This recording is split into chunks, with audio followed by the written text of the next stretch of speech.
This is James Corbett of CorbettReport.com with your Sunday update for this 23rd day of January 2011. And now for the real news. 17-year-old Chilean political activist Matias Rojas has become an overnight internet sensation with the release of footage of his confrontation with David Rockefeller in Santiago, Chile, earlier this week. Rockefeller, come back. We don't want your new world order, you know? Leave Chile right now. Leave Chile. You are not... You're killing a lot of people! You're killing a lot of people! Leave here! Leave Chile right now! Leave Chile! Leave Chile! We don't want your world government! Leave Chile right now! Leave Chile, okay? Leave Chile! Your family is the most disgusting in the world, you know? Leave here! Leave! You also, you're a traitor to Chile! Mr. Agustin Edwards, you're a traitor to Chile, okay? You're a traitor to Chile! What you're doing right now, okay? Okay? Okay? You know everything. You know everything. You're participating with him. You're participating with him in this. Your world government will fail, okay? It will fail! Your world government will fail!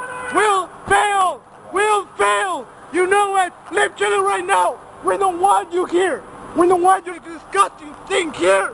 Leave Chile now! Mr. Rojas appeared on the Corbett Report yesterday to discuss his recent confrontation with David Rockefeller.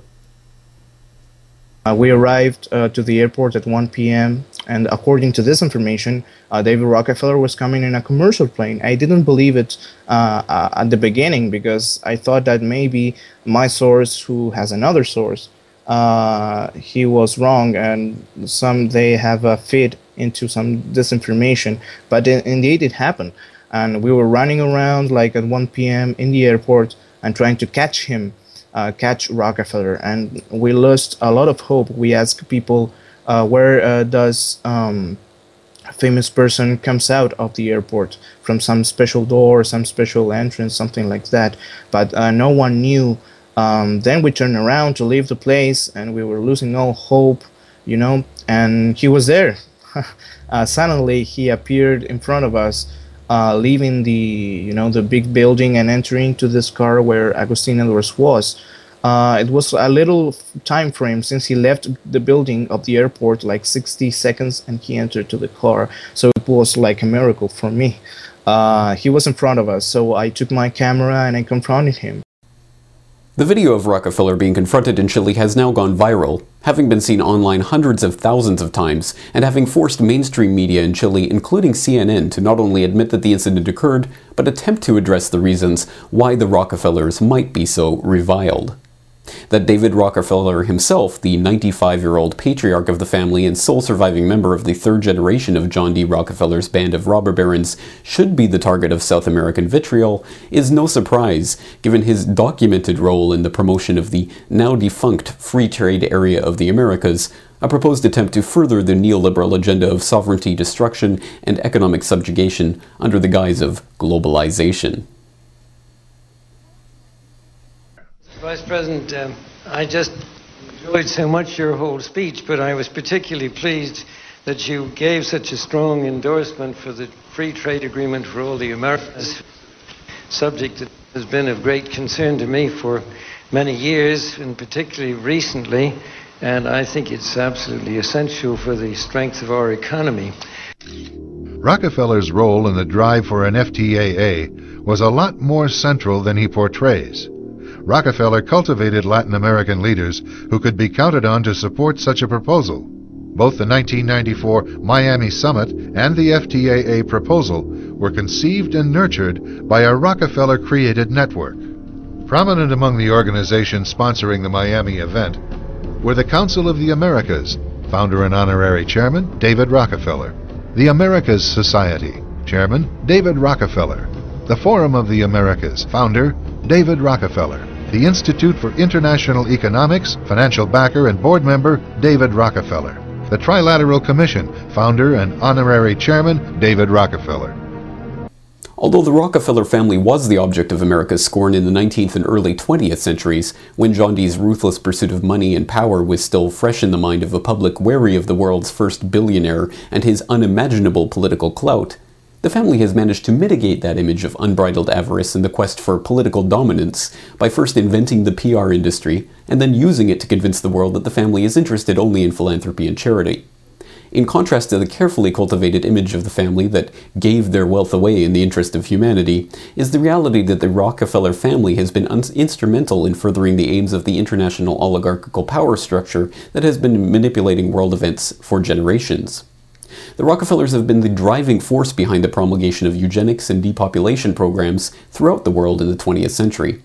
In the early 1900s, John D. Rockefeller gave $11 million to establish the Cold Spring Harbor Eugenics Records Office, the first major eugenic research center in the United States. The experiments conducted there inspired the eugenics policies, which led to the involuntary sterilization of tens of thousands of Americans, almost invariably poor and/or minorities. During that same period, the Rockefellers also funded the Kaiser Wilhelm Institutes in Germany, which were the center for the Nazi eugenics programs, giving rise to the Holocaust. In 1952, John D. III founded the Population Council, an organization dedicated to promoting the now-debunked fear that overpopulation would ravage the earth and cause mass death by the year 2000. Rockefeller appointed Frederick Osborn, the leader of the American Eugenics Society, as its first president.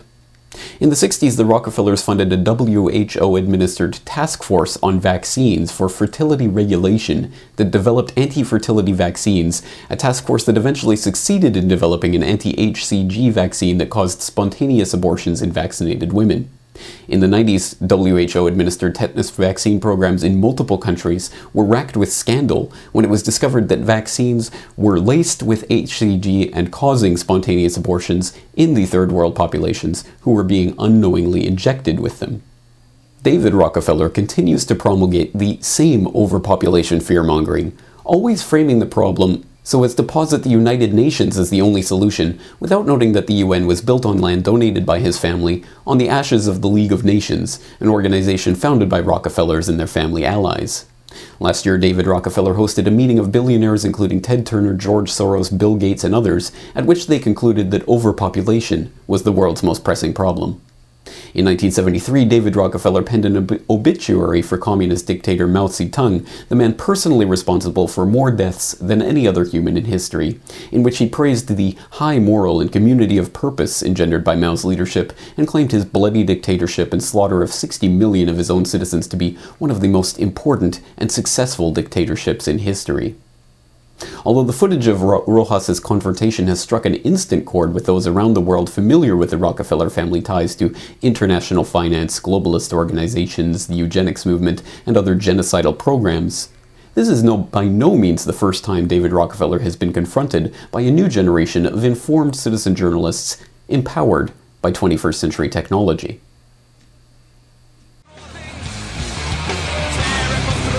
Mr. Rockefeller, sir! Mr. Rockefeller! A citizen's grand jury! Sir, a citizen's grand jury is seeking your indictment. Sir, a citizen's grand jury is seeking your indictment for the crimes of 9/11, sir? We know about your New World Order. A citizen's grand jury is seeking your indictment. We know about it. We won't be silenced about it, sir. We know about it. I'm sorry. National sovereignty will prevail. Mr. Rockefeller, you will never get your New World Order. We're not your slaves. We are not your slaves. Last year, the Corbett report talked to Neil Foster and Dave Derby, the man behind the Sovereign Independent, who had the chance to confront David Rockefeller at the 2010 Dublin meeting of the Trilateral Commission.